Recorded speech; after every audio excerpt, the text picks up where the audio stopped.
Habang papalapit ang eleksyon, mas dumarami ang mga sumbong tungkol sa vote buying na natatanggap ng PPCRV o ng Parish Pastoral Council for Responsible Voting. May solusyon namang naiisip para rito ang COMELEC. May report si Mark Salazar. Sa huling linggo ng kampanya, kaliwat kanan na raw ang pamimili ng boto ng mga kandidatong hindi sigurado sa panalo nila. Sabi ng Parish Pastoral Council for Responsible Voting o PPCRV, marami na raw report mula sa mga probinsya, pero hirap ang kanilang volunteers na idokumento ang mga bilihan ng boto sa lugar nila. May umiikot sa mga bahay, kumukuha ng mga signatures and asking if they're willing to sell their vote. Very, very discreetly. But that happens in the dead of night, kaya mahirap makakuha ng pruweba. I do recall the area of report came from Northern Luzon and one in Mindanao.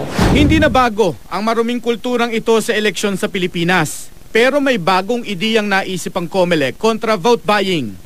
Hihingin daw nila sa Bangko Sentral ng Pilipinas na kontrolin ang malalaking withdrawal ng cash sa mga bangko. Kung pwede ngayon na hanggang matapos ang botohan. Meron kami mga threshold amounts, no? Hindi ko nasasabihin, yung isang dinedebate namin. And we're also regulating the unusual possession and transporting of cash. Puro cash to which means trade and industry will not be affected because of we can allow the use of checks and other instruments. Pero hindi sang-ayon ng PPCRV. Makakatanggap sila ng batikos niyan siguro sa mga big business, yung mga nagpapa-payroll ng weekend. Kaya nga lang, kailangan tansyahin natin ito, balansehin natin. Ganun bang kahalaga na masugpo natin ang vote buying for a few days of controlled money flow, ano?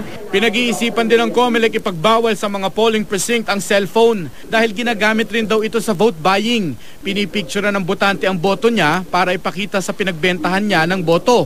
Naglabas kanina ng mga bagong advocacy ads ang PPCRV, parte ito ng voters education, na nagpapaalalang sa vote buying, hindi lang boto kundi pati kinabukasan mo ang binebenta mo. Kabilang sa mag-e-ere ng ads na ito ng libre, ang GMA Network na kapartner ng PPCRV sa Election 2013 special coverage. Nakahanda na rin ang command center ng PPCRV para sa kanilang unofficial parallel count. First time din na meron na silang call a lawyer kung saksi ka sa anumang anomalya sa botohan at hindi mo alam kung anong dapat mong gawin. Maaaring tumawag sa 52PPCRV o bisitahin ang website nilang ppcrv.org. Mark Salazar, GMA News.